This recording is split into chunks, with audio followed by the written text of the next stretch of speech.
en el medio vos abriste la economía en un mundo que se está cerrando, con China que tiene saldos exportables, y en simultáneo el dólar lo usaste como ancla para acelerar la recomposición de precios relativos. Todo subió en dólares. O sea, la Argentina se volvió cara en dólares. La normalización financiera es condición necesaria para que esto se sostenga en el tiempo, porque el programa financiero, en última instancia, de nuevo, el programa financiero de un país trasciende gobiernos. Entonces digo, sí, yo digo, las últimas 2 elecciones Argentina hizo campaña repudiando la deuda del gobierno de turno. Entonces digo, si vos vas a un escenario donde, digamos, las chances de ganar de un discurso como el que tuviste la semana pasada respecto de que hay que renegociar la deuda con el fondo, que vamos a... empieza, si querés, a... De hecho, es gracioso porque el propio gobierno cambió la narrativa. O sea, el gobierno pasó del riesgo Cuca a decir que Argentina ya cambió. Exactamente, lo que dijeron ayer. Lo dijo Daza ayer. Bueno, por eso, Argentina ya cambió y no tiene marcha atrás. Porque de alguna forma, de nuevo, digamos, cuando vos estás muy lejos de la elección, estás muy lejos. Pero cuando te acercás a la elección, tenés que transitar. Ahí aparece como una complicación de audiencias, ¿no? ¿A quién le hablo? Entonces, cuando hablo para adentro, sostengo el riesgo Cuca porque... ¿qué van a votar? Y cuando tengo que hablar para inversores y para afuera el riesgo Cuca no existe, ¿no? Digo, es como esta combinación complicada donde lo que no puedes hacer es obturar el mensaje para unos y otros. Y este me parece que es el gran problema que está teniendo. Es el problema que hubo siempre por eso, en la economía argentina. Definitivamente, pero estás instalando ese fantasma por un lado en términos político-electorales para adentro, pero ese fantasma electoral, si tiene encarnadura, es un problema. Sí, yo lo que digo es, si vos me decís cómo planteamos escenarios en lo que viene, yo digo, hay 2 preguntas. Una es, ¿Argentina sigue teniendo prestamista de última instancia? ¿Lo va a seguir teniendo después de la elección de noviembre? Primera pregunta. Digo, de hecho, el propio Bessent, ahora empieza también, digamos, con los anuncios aumentando. Ahora, ahí la pregunta es, ¿y por qué necesitaría la Argentina sostener un prestamista de última instancia si está ordenada y si tiene las cosas que no estarían expuestas a sobresaltos y restricciones externas como en otra época? Bueno, que es lo que dice Caputo, básicamente. ¿Por qué necesitaría? O Georgieva dijo eso. Porque, de nuevo, el programa financiero que presenta el ministro de Economía hace un mes y medio atrás, te diré casi en sintonía con el mínimo de riesgo país, incluye una refinanciación en el mercado doméstico de 5.000 millones de dólares, con un bono que hoy, parados a hoy, extenderlo de octubre del 27 a noviembre del 28 te exige una tasa del 15.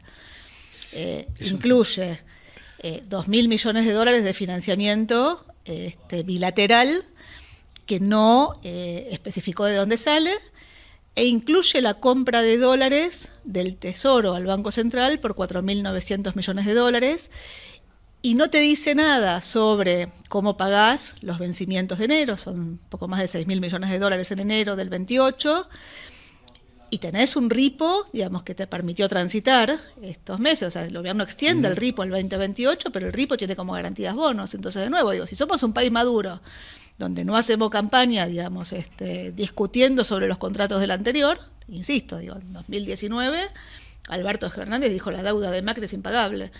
2023, Juntos por el Cambio dijo la deuda de pesos es impagable. Y Milei le puso el moño diciendo el peso es excremento, no renueven plazos fijos. Entonces le digo, si ese es el juego de Argentina, vamos de crisis en crisis. Necesitas extender el horizonte.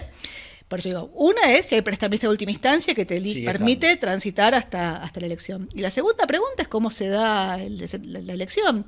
Vamos a un escenario donde Milei tiene certeza de que gana en primera vuelta, con o sin balotaje. De nuevo, hasta hace 2 semanas atrás había casi certeza de que las pasos se anulaban. Hoy pareciera que no. Ese es el otro punto, porque acá lo que tenés es que empezás a incorporar un calendario incierto, que no sabés qué provincias van a adelantar. Si vas a tener una provincia de Buenos Aires adelantando y con un resultado que te vuelva a generar incertidumbre. O al revés, o un resultado mucho más favorable que los 14 puntos y a lo mejor te estabiliza. Que te estabiliza y entonces eso te lleva con comodidad hasta octubre. Si vas a tener paso y si eso qué va a significar y cómo se va a dar ese calendario y va a generar esos nuevos pasos de diciembre, hay como puestos que hoy se ve más complicado en el horizonte un calendario que hoy está absolutamente abierto. Hoy está abierto, pero por eso la pregunta es, ¿tiene chances de ganar sin balotaje? Hoy no. Segunda pregunta hoy es, no, digo. ¿puede aparecer una opción de centro que eventualmente se cuele en un balotaje y que te dé certeza de continuidad en términos de programa financiero? ¿Sí o no? No sé, Eso, contestame.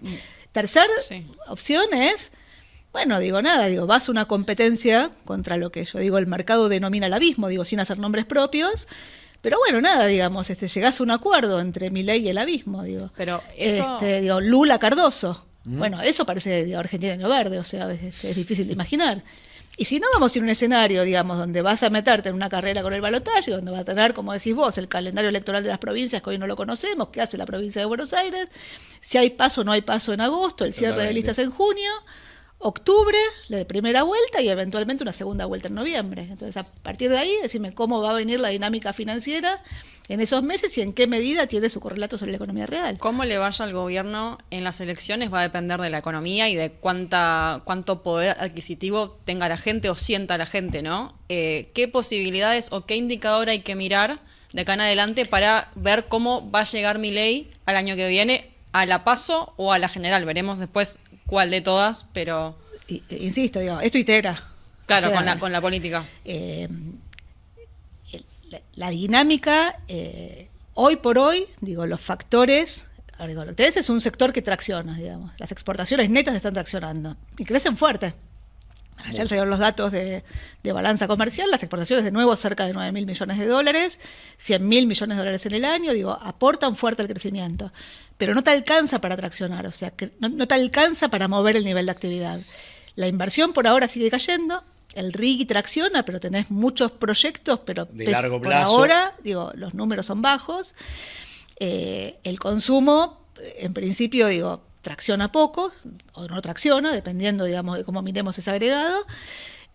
Con lo cual el nivel de actividad, en principio, crece poco. Ahora, desde el punto de vista de la pregunta concreta, lo que estás viendo es, insisto, los ingresos, por ahora, vos mirás las paritarias, y hay muchos sectores que no tienen margen para pagar paritarias que le ganen a la inflación. Hay otros que sí. En promedio, el salario formal, ayer salió el dato 1,9 contra una inflación le ganó de... la inflación, el salario real. No. Por ahora vos lo que ves es que el salario real se recuperó un poquito en 2024 y después básicamente es una línea recta, o sea, no crece. Insisto, crece el informal, que es un tema estadístico. El empleo formal está cayendo. Sigue cayendo. El monotributo, el informal tracciona y de nuevo, el crédito es lo que de alguna forma está trabado. O sea, la política fiscal es contractiva y el crédito está trabado. Y cuando vos mirás la dinámica del crédito, que es ahí donde lo virtuoso de un banco central que compra dólares debería, de nuevo, crear depósitos, los depósitos deberían generar crédito, entonces hay una demanda de crédito que te permite dinamizar la economía y eso es virtuoso. Eso se te trabó. El crédito no tracciona porque, de nuevo, no hay espacio en las familias para tomar crédito y en las empresas, mi lectura es, nadie está tomando crédito en pesos a las tasas actuales. O sea, la distorsión que tenés de tasas de interés activas sobre pasivas, hace que ese... Marina, ¿por qué Bausilia hace énfasis y subraya esto de vamos a seguir haciendo una política monetaria contractiva? ¿Qué necesidad tiene de hacer esa explicitación? Yo creo que Bausiles es bastante más pragmático que lo que muestra el discurso. Lo que diría es, el programa monetario, con una tasa de interés que hasta hace un mes atrás estaba en el 20%, con una inflación que iba por arriba, ¿es contractivo o es expansivo? Bueno, entonces lo que digo es, la verdad es que, de nuevo, ellos compran dólares y expanden pesos, eso es expansivo. Si el Tesoro no retirara esos pesos de la economía con deuda, la tasa de interés hubiera caído, el dólar hubiera sido más alto. Entonces, la intervención del Tesoro para retirar esos pesos, cuando vos mirás, yo el número que hago es, vos mirás cuántas reservas compró el Banco Central, no cuántos dólares, cuántas reservas, o sea, las reservas netas. Ese número te da cerca de 9.000 millones de dólares. Cuando vos mirás del otro lado, cuánto aumentó la deuda en pesos medida en dólares, te da 26.000 millones de dólares. O sea, te da 3-1. Es un problemita. ¿Por qué estás aumentando la deuda si te da superávit fiscal? Es contradictorio contra lo que... estás aumentando la deuda fundamentalmente porque, uno, estás refinanciando el 100% del capital y los intereses. El capital lo refinanciás, no es nueva deuda, pero los intereses sí es nueva deuda y los intereses no están registrados en el superávit. Dos. Pero es parte de lo que le observó el fondo, ¿no? Es parte de lo que lo observó el El fondo. fondo le puso ahí un Le puso el asterisco. número. Sí, Un asterisco. no mucho. Digo, se cubrió. Sí, lo puso, está bien. Se cubrió. Sí, en una nota al pie. Por eso, se cubrió. Dijo, no es que no nos damos cuenta. Sí. Te lo digo, pero cumplo. Lo segundo es, vos estás emitiendo pesos y estás retirando los pesos. Por eso refinanciás no el 100% de lo que vence, sino el 145%. La última refinanciaste el 100% porque querías no sacar más liquidez. Pero venís sacando la liquidez para darle cauce a esos pesos que de otra forma te bajarían la tasa. De hecho, los plazos fijos, bueno, esta semana, digamos, con el corrimiento de tasas, subió bastante la TAMAR, subió a 25, pero la verdad es que hasta ahora venían, sobre todo los minoristas, con tasa de interés por debajo de la tasa de inflación. O sea, los agregados monetarios, vos venías comprando reservas con impuesto inflacionario, ¿sí? Ahora, entonces emitías más deuda. Y el tercer punto es la tasa de interés medida en dólares. La tasa de interés de la deuda venía por debajo de la inflación. Pero el dólar viene bien por debajo de la inflación. La tasa de interés en dólares, el carry, fue fenomenal. Totalmente. Bueno, por eso lo que estás viendo es, la deuda en pesos está subiendo. En puntos del PIB no te sube. Pero cuando mirás en dólares, te está subiendo. Ahora, esa deuda en pesos, de alguna forma, la están metiendo dentro de los balances. De nuevo, si vos lograras que el crédito traccionara, la historia sería distinta. Ahora, el crédito está trabado porque el ciclo de crédito que vos tuviste, para mí se frenó antes que el apretón monetario, pero el apretón monetario terminó de ser, El año pasado, antes del agosto. Y hoy lo que tenés es un problema de insuficiencia de ingresos del lado de los hogares, y yo digo, falta de rentabilidad en las empresas. ¿Y estos créditos en dólares pueden ayudar, lo que anunció Caputo? Yo creo que de corto poco. Creo que hay dos o tres cosas ahí, ¿no? La primera es, a mí no me gusta particularmente. Eso te quería preguntar. ¿Crees que abre ese riesgo de...? No ahora, primero tienen que aumentar los depósitos y tenés que prestar. Hoy los depósitos no están subiendo demasiado y el crédito está de alguna forma frenado. Y sí, la gente está comprando dólares, 2.000 millones de dólares por mes, y compra ONs, compra activos en dólares. Pero no hay un aumento en la intermediación financiera en dólares. Los depósitos llegaron a 40.000 millones de dólares y el crédito llegó al 60% de los depósitos. Y mi sensación es que en el marginal el crecimiento del crédito es de muy corta duración, es prefi de 2-3 meses. No veo, un aumento en el financiamiento en dólares masivo de largo plazo. En este contexto, con esta incertidumbre electoral que tenés. Eventualmente, si el escenario se extiende y ¿cómo se llama? La inocencia fiscal empieza a tener un efecto y te entran muchos dólares al sistema y la gente compra dólares y los deja en el sistema, bueno, eventualmente, ¿Cuánta probabilidad le ves a eso? En un año casi ya en tiempos electorales. Yo creo que no va a tener impacto en la elección, más allá de algún caso puntual de algún banco que tenga algún cliente particular que quiera, algún desarrollador inmobiliario, algo. Pero la verdad es que quienes quisieran tomar ese crédito, podrían haber ido a una ON, podrían conseguir un crédito por fuera de la intermediación financiera. Sí creo que hay un tema, respecto a lo que Caputo dijo, en relación a que no hay multiplicador del crédito. Porque de nuevo, en Argentina vos tuviste 3 corridas contra los depósitos en dólares. Una en 2001, tuviste más, ¿no? La del tequila, pero arranquemos de 2001. En 2001 se fue el 20% de los depósitos y el sistema financiero voló por los aires, fue el corralito. En ese momento, la discusión de la convertibilidad es que estaba backupeada la base monetaria, vos tenías reservas para cubrir la base monetaria. Y la verdad es que no había reservas para cubrir los depósitos. Entonces, el argumento, que es cierto, es que el sistema financiero creó argendólares, ¿no? En la medida que vos tenías un multiplicador, tomabas depósitos, los prestabas, los préstamos se depositaban, volvías a prestar y generaste un multiplicador que no tenía cobertura en las reservas. Entonces, el argumento hoy por hoy es que si bien estás habilitando a prestar dólares a quienes no valorizan en dólares, algo que desde 2002 se prohibió, y que, de nuevo, te permitió que en las 2 corridas que tuviste después, la de 2012, donde se fue el 50% de los depósitos, y la de 2019, donde se fue el 50% de los depósitos, los bancos las pudieran devolver y no hubiera habido un problema, se recuperó el crédito y se devolvió. El argumento que hay detrás es que una empresa que toma un depósito que toma un préstamo en dólares está obligada a venderlo, de hecho recibe pesos, no recibe dólares, los vende inmediatamente cuando recibe el crédito. Con lo cual, en principio, lo que te dicen es, no hay multiplicador. Y yo lo que digo ahí ¿es cierto? Manotropo. ¿Es cierto? Sí. El central compra los dólares y los guarda. Léase, no los usa para intervenir en el mercado cambiario, y no los usa para vendérselos al tesoro. Y si los compra, porque digo, si finalmente esos dólares vos los terminás volcando al mercado cambiario, y en el mercado cambiario esos dólares los compra un tercero, digo, finalmente lo que estás es generando un crédito en dólares y las reservas no están. Digo, las reservas están en la economía, pero no están en las reservas. Los dólares no están en las reservas. Entonces lo que digo es, yo la verdad que a mí no me gusta la idea, pero creo que de corto plazo no va a generar demasiado. María, hablaste al principio del tema de los compromisos que tiene de deuda del gobierno, de estos interrogantes que hay, de si está o no está el prestamista de última instancia. En el medio, Caputo dice, no vamos a salir a tomar deuda a los mercados. ¿Por qué lo dice? ¿Y qué genera? Porque algunos dicen, bueno, está generando un poco esta incertidumbre de tampoco estás tan seguro de que vas a poder estar en condiciones y de ir a buscar ese financiamiento.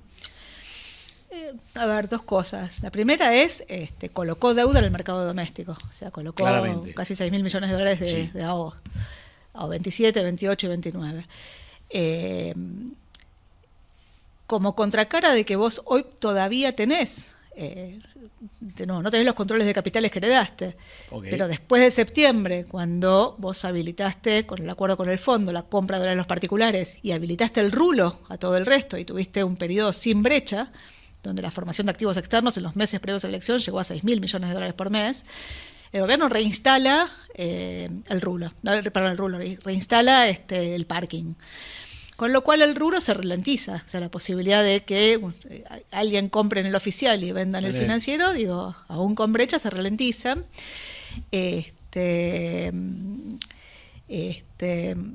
Con lo cual, a ver, yo lo que digo es, me olvidé la pregunta. ¿Por qué Toto dice no voy a salir a tomar mercado? No voy a ir al mercado. Entonces Toto lo que dice es no voy a ir al mercado. De nuevo, ese rulo, digamos, esa brecha tiene una medida que es la distancia entre el oficial y el financiero, y otra medida que es la distancia entre un dólar puesto acá, el MEP, y el financiero. Ese canje, esa diferencia, digamos, que te daba entre 3 puntos y pico, digamos, a veces un poquito más, le permitió una ventaja en el costo financiero de emitir localmente. O sea, es más barato emitir un bono en el mercado doméstico que emitirlo afuera. Fundamentalmente porque un dólar puesto en el mercado doméstico vale menos que un dólar puesto afuera. Entonces, de alguna forma se aprovechó de los controles y del canje para abaratar el costo financiero doméstico y aceleró la colocación de deuda doméstica, que en su momento él dijo no me interesa. O sea, él dijo, ¿te acordás? No, le voy a dejar los dólares a los privados cuando fue el blanqueo. Mi lectura es que afuera la pregunta que te dicen es ¿por qué no se blinda? ¿Por qué no se blinda? ¿Por qué no consigue 5.000 palos y se blinda?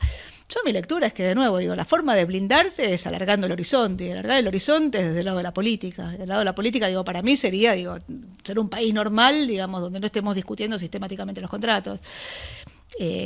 Creo que aún colocando 5.000 palos afuera, digo, no estás blindado si te vas. Y si vas a un escenario. Si tenés el riesgo de ir al abismo, digo, como le dijiste vos, para no poner nombre. El riesgo de lo que el mercado percibe como abismo. Porque después, digo, no sé qué es lo que es, pero digamos, en 2019, vuelvo un poco a tu pregunta, yo me acuerdo en 2019, se decía, Macri puede ganar si Cristina es candidata y el dólar se queda quieto. Y yo me acuerdo que cuando vi ese matriz, que la había hecho Malamud en su momento, yo dije, eso no puede pasar. Digo, es un oxímoron, es un cuadrante que no existe. Bueno, entonces la pregunta es, el gobierno necesita, digamos, el riesgo de abismo para asegurarse los votos, pero al mismo tiempo el riesgo de abismo le puede complicar la dinámica económica. Por eso esta dicotomía que decíamos antes entre el riesgo Cuca y Argentina ya cambió. Vos decías, Bausili es más pragmático de lo que admite. De Toto más o menos lo mismo, porque es esto de yo no quiero los dólares porque se los voy a dejar a los privados, después me vienen bien los dólares y me los hago. Ahora parecería haber ahí, y de alguna manera la información que todos manejamos es que pasa con la política cambiaria, pasa con la política monetaria, de que habría alguna intención de tener alguna flexibilidad en búsqueda de dinamizar la economía, de este verbo que aprendió a conjugar Toto de reactivar, que parecía que no lo conocía, pero bueno, sabemos que ahora sí, está en su léxico. Y por otro lado, parecería haber una restricción del lado del presidente de no se toca, porque, como dijo ayer, a mí me votaron para bajar la inflación, pero también dijo para generar riqueza. Y ahí parecería haber una situación difícil de compatibilizar. Mi sensación es que no lo podés tomar literal. Digo, porque si no estamos analizando el discurso, mismo con Cristina, ¿viste? El discurso de Cristina lo tomaba literal y decía que sacamos. No, vamos a los hechos, digo, ¿qué hace con eso y qué hace con una realidad? Es que no es tan fácil, o sea, ¿cómo haces? O sea, vos tenés un problema de insuficiencia de ingresos, tenés un problema de crédito, un problema de mora, problema de crédito, ¿cómo lo resolvés? A ver, digo, ¿cómo lo resolvés fácil? Después tenés costos, pero digo, una forma de resolverlo fácil es hacer un shock de ingresos. Bueno. Impacto. Pero se te rápido, difícil, ¿no? Difícil, ¿no? Digo, no. No pensable. Otra es un shock inflacionario, licuamos las cuotas. Tampoco, ¿no? No, y además tenés un problema, digo. Sí. La tercera es hacer un jubileo para todos. O sea, hacemos, digamos, con costo fiscal o después como distribuimos los costos, tampoco. Entonces vas a la solución de ir resolviéndolo de a poco. Después podemos discutir, o sea, digamos, hay segmentos, o sea, cuando mirás cómo está concentrada la deuda, el grueso de los deudores deben poco, con lo cual a lo mejor el costo es más chico. Yo no sé, digo, por ahora mi sensación es que el gobierno hasta ayer había dejado correr la tasa para sostener el dólar. Exacto. Ayer salió e inyectó pesos y hoy sostuvo el dólar. Entonces, o sea, día a día, como en la mesa de dinero. Bueno, es un poco. Había una pregunta, creo que era Rodrigo en el chat, que preguntaba ¿cómo ves el precio del dólar hoy? Y hace un par de semanas era conversación porque el vocero había dicho que se podría ir a 1.700 en los próximos meses. 1.800 dijo. 1.800, 1.700, sí. A ver, hoy, a diferencia del año pasado, donde cuando el dólar se empezó a correr, llegó al techo de la banda. Hoy tenés un techo de la banda que se mueve con la inflación, y la inflación se está moviendo todavía, se mueve menos, pero se sigue moviendo, con lo cual hoy el techo de la banda es 1.860. O sea, hoy el techo de la banda está 20% arriba del tipo de cambio, con lo cual lo que dijo en todo caso el vocero es, dentro de la banda puede moverse y generó, digamos, si querés, un pequeño ruido. Mi lectura es que cuando vos tenías controles de capitales, la válvula de ajuste era la brecha. Entonces vos eventualmente podías controlar el dólar y la tasa. Cuando vos sacaste los controles de capitales y habilitaste una demanda que no estaba, y esa demanda que no estaba, digo, hoy por hoy no te alcanza la oferta, porque el central sigue comprando dólares y de alguna forma el esquema sigue, pero la demanda sigue estando en 2.000 palos por mes. ¿Sí? Entonces, digo, ¿cómo decirlo? Digo, si la demanda en algún momento supera la oferta, digamos. ¿Qué te dice esa demanda? ¿Que hay desconfianza? Yo lo que digo es el gobierno viene controlando el dólar y viene controlando la tasa. En junio dejó correr el dólar 5%, pero se aseguró que la curva de futuros vendió la cobertura necesaria para que la curva de futuros siga teniendo la pendiente del 2% mensual. Y ese fue el juego que vos tuviste. Y ahora la pendiente de la curva de futuro sigue al 2% mensual. Y entre el Tesoro y el Banco Central, digo, han vendido la cobertura necesaria. Fundamentalmente el Tesoro a través de bonos dólar link o duales. Uh-huh. Entonces, por ahora viene controlando el dólar y la tasa. Cuando el dólar se empezó a picar, digo, dejó subir la tasa. Cuando la tasa subió y te empezó a subir el costo de financiamiento, digamos, te bajó la tasa, pero te quiere dejar el dólar. Entonces, hay medio un juego donde uno podría decir, si el gobierno no estuviera interviniendo, probablemente el tipo de cambio hoy sería más alto. Pero de nuevo, el gobierno no quiere un tipo de cambio más alto porque no quiere choquear la inflación, pero ahora y tampoco quiere un tipo de cambio más alto porque no quiere emitir más pesos. Se viene menos oferta de dólares. En realidad todavía estás viendo, o sea, vos mirás los niveles de exportaciones, todavía son altos, es cierto, el segundo semestre debería ser menos oferta que el primero, Pero la verdad que este año ha sido un año totalmente atípico. O sea, has tenido, ellos están comprando primero muchos más dólares de los que dijeron. Has tenido una cosecha récord, digamos, con cuestiones climáticas impensadas. Favorables, peronistas. Sí, claro, peronistas. Esa es la palabra. Exactamente, sí. En condiciones climáticas peronistas. El tema es qué va a pasar el año que viene. Precios que también, con el Super Niño. y precios que también y estuvieron precios bien. que estaban muy bien. Tenés un precio del petróleo, digamos, que ahora vuelve de nuevo. Entonces digo, tu balanza comercial se duplicó. O sea, este año va a traer 23.000 millones de dólares. Tuviste 13.000 en el primer semestre, 15.000 hasta julio. Todavía hay oferta. La verdad que la estacionalidad se corrió en gran medida porque tenés más exportaciones de energía que son más estables y el grueso de los dólares que está comprando son fungibles. O sea, los dólares de la cuenta corriente son iguales a los de la cuenta capital, pero los de la cuenta corriente son parecidos a la cuenta de intereses, que sube porque aumenta el endeudamiento privado y de las provincias, y al giro de utilidades que este año te están permitiendo hacer. Con lo cual, cuando vos mirás ¿cómo se dice?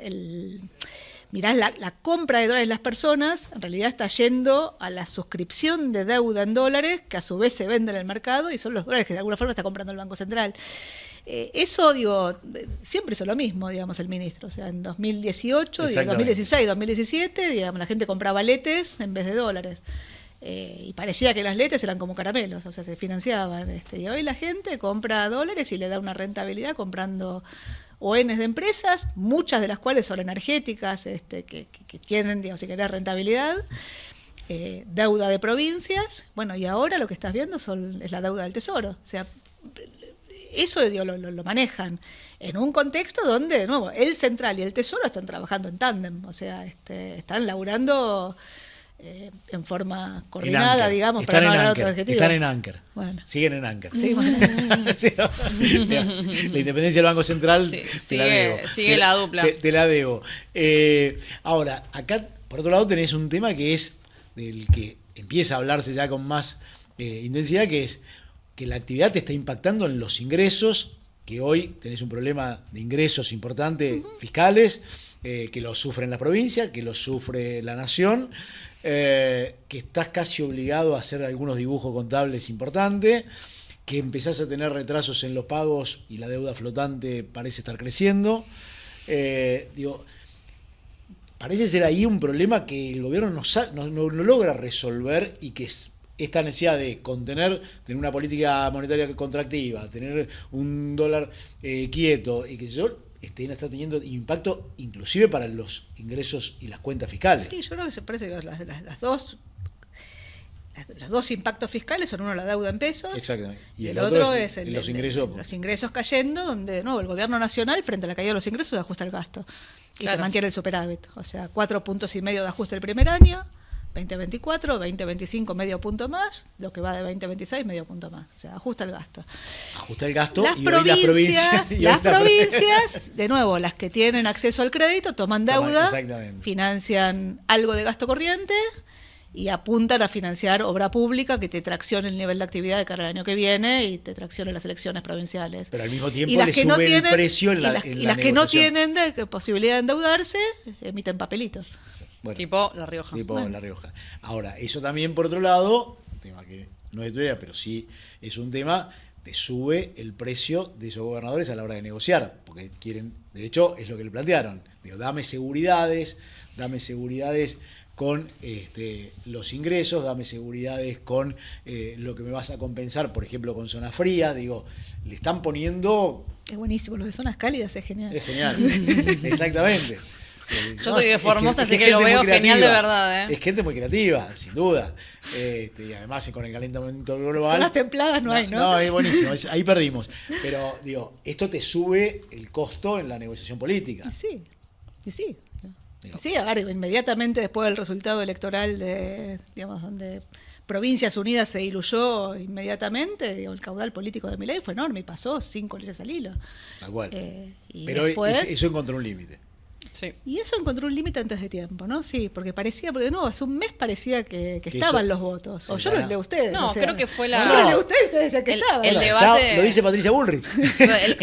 Digo, lo dice Patricia Bullrich, los votos los tenía. Ahora No, el debate de la ley de tierras fue lo que empezó, creo, a Bueno. crispar un poco todo, y ahí también entró las PASO que quedaron pendientes, que la oposición no quiere que se eliminen Sí, las PASO. Me parece que ahí, Fue ahora después lo vamos a hablar con los amigos que vienen luego, creo que el cambio de humor social impactó fuertemente, y esto entonces fue una ecuación donde errores políticos, costos políticos a pagar, como fue lo de Adorni en su momento,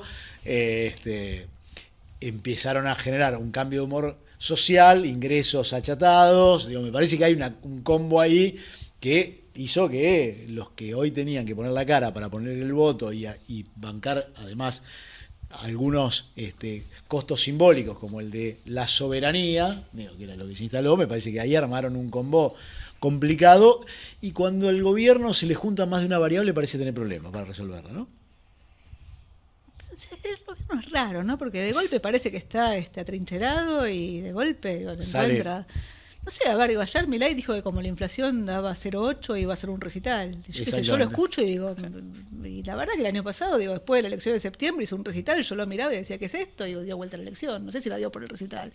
Pero lo que digo es raro, o sea, ha revivido como la ave Fénix en más de una oportunidad. Sin duda. Pero Este, sobre el punto de la inflación mayorista, que fue el tema, ¿no? Que él festejó que arrancó con un 0, y que un poco dijo, me estaba refiriendo a eso cuando yo dije que a partir de agosto la inflación iba a empezar con un 0. Cuando él dijo eso, si hablamos, por ejemplo, no refiriéndome al tema de la inflación mayorista que estaba hablando al principio, ¿qué diferencia hay, no, entre la inflación minorista y la mayorista? Porque él ahora dice que se refiere a eso. La mayorista tiene básicamente un componente de bienes, y la caída de la inflación mayorista tuvo enormemente que ver con la caída del precio del petróleo. Los precios de los bienes vienen por debajo de la inflación de servicios. El IPC tiene una composición de bienes y de servicios. El IPC son 60% bienes, 40% servicios. Los precios mayoristas son solamente bienes, y son precios mayoristas, no son precios en góndola, son precios en la puerta de fábrica o de importación. Generalmente cuando el dólar se queda quieto y cuando vos abrís la economía, los precios de los bienes van por detrás. Entonces digo, Argentina hizo un cambio muy agresivo de precios relativos. Muy agresivo. Las tarifas subieron el doble que la inflación, los precios de los bienes, en algunos casos como los electrodomésticos, subieron la mitad que la inflación, los salarios subieron algo por debajo de la inflación, los planes sociales subieron el doble que la inflación, la UH. Bueno, pero también lo que tenés es frenada importación, digo, que se ha Pero frenado. tenés frenada de importación por una cuestión de, uno, De nivel consumo, de actividad. no por eso. No, para. Uno, nivel de actividad. Dos, con la tasa de interés que tuviste, los stocks te queman. Claro. Entonces, Argentina cambió radicalmente de modelo. O sea, el modelo que vos tenías era de... Tener stock.